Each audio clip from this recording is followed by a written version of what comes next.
All right, Christine, the story that we're talking about here is awful. Mm-hmm. This college kid from Stanford. Did you see this story, Andrew? I did. I'm hearing you groan in the other room. This college kid, didn't. it's awful. You're familiar with the story? I'm not. Okay, so here's the deal. He ends up having relations, has sex with another college student, female, and she's unconscious.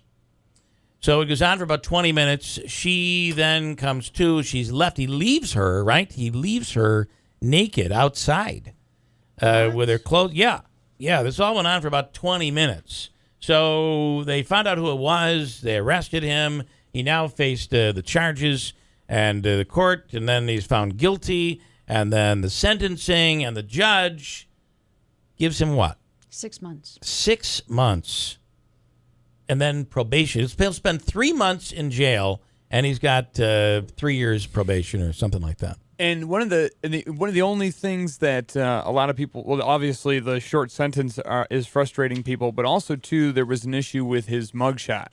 They hadn't. I saw the mugshot. They hadn't released it for like 16 months, and they say that if this was another person or somebody that wasn't as privileged as this kid. That was the controversy about the mugshot. Because I looked at it, it looked like a normal mugshot. No, it wasn't released for probably about 16 months. It just was released. Now, this happened in January of 2015. You got to know who this kid is, and he looks a little. He doesn't look like he's some stud to me, but he's quite an athlete apparently, quite a swimmer. He's on the swim team. Was favored to become an Olympic member of the Olympic swim team.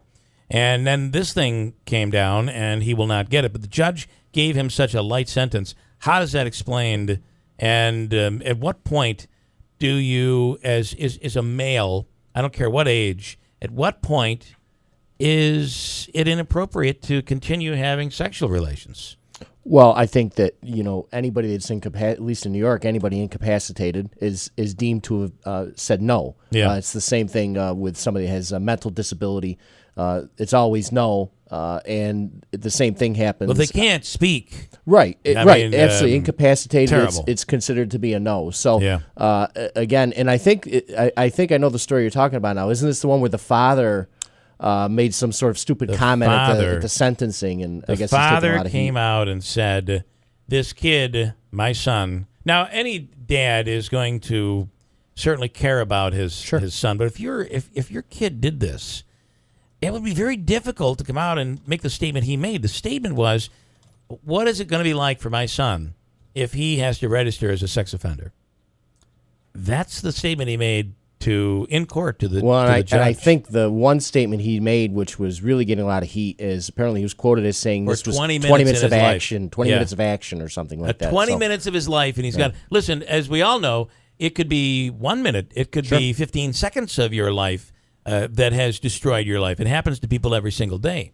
I guess my question would be, if this was some lowlife, if this was some poor kid, if this was somebody who wasn't thought of as a possible Olympic athlete, would we be looking at it differently? Would this judge look at it differently? It's possible. I think maybe one of the biggest things within the criminal justice system, I think everybody that does the job, the lawyers, the police, the judges, they all want to do the right job and sort of enforce the law equally.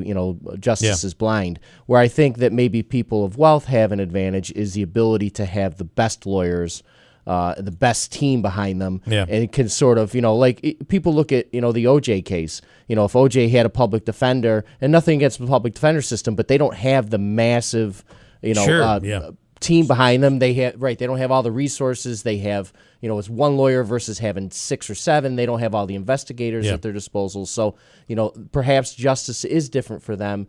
But I think it's more because they have the ability to pay for good legal teams. I think that's part of it, but I don't think it's all of it. And I'll say this. We've all, I think here, had to appear in court before. Sure. And before appearing in court, whether it's on your own behalf or whatever you're there for, you, of course, would appear on the prosecution's behalf.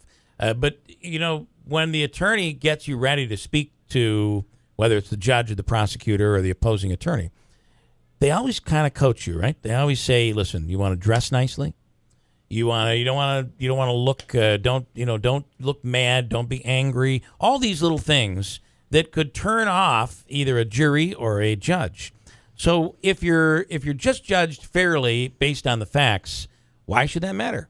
Well, in the other aspect, I think, and ugly people too, by the way, ugly people don't have a shot in hell. Right? They always, especially somebody who looks angry or, as we say, looks guilty. These people don't have a chance. But listen, we're all human beings, right? And I think you look at this, subconscious does. But you wonder if, in the process, whether it be a jury or a judge, looks at someone like this who Ivy League school, sort of the world at their feet. If they look and say, "Oh, geez, they have something to lose. Maybe they wouldn't have done it. There's no way they did it. They have, like I go back to the OJ case.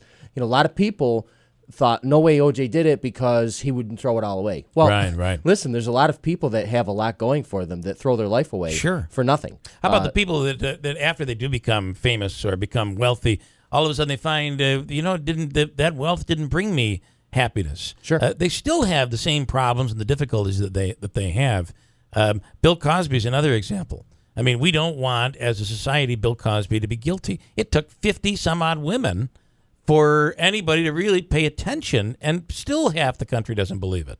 Is it that It's high? really, there are over 50 women now. If you think about it, that story in and of itself is really shocking. Yeah. Because you're talking about somebody who was beloved across ages, Race, there was right. no issue there and at all. To have somebody like that who really was perceived as an American icon in many ways. And not just the icon, but the guy that would also say to young blacks, hey, pull your pants up. Right. Don't speak like that. Learn the language properly. He really would talk down to people, or maybe he was talking his advice from a fatherly figure, somebody who you could look at as kind of a dad.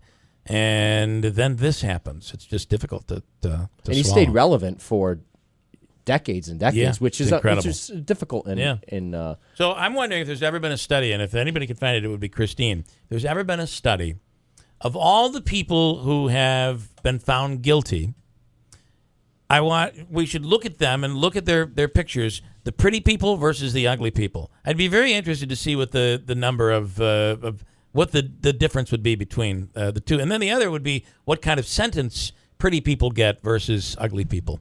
I think and it's not, this isn't on the police. This isn't even on the courts. This, a lot of times, is on your peers. It's on the jury. Sure. How they look at a situation.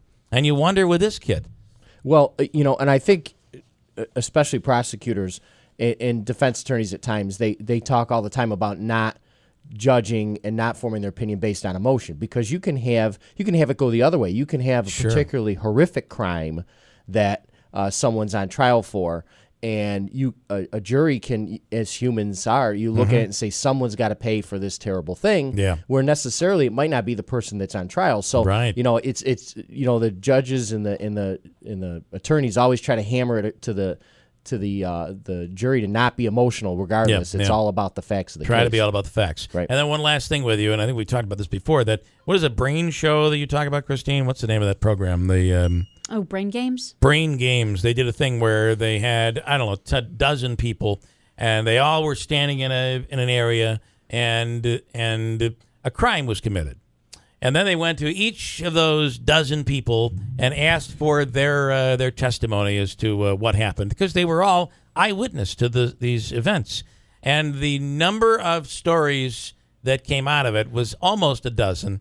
The versions almost a dozen. And the accuracies were extremely slow. And they weren't low. lying. They all believed what they were saying. Believe what they saw was, until they watched the video back and they realized it wasn't at all what they saw. We see this all the time. Yeah. Oftentimes we see it where the witness is the victim, where their story is drastically different from the other person, whether it be, say, a gun or a knife is threatened. Yeah. You can imagine if you're standing there and someone were pointing a gun at you, what are you looking at? You're looking at the gun.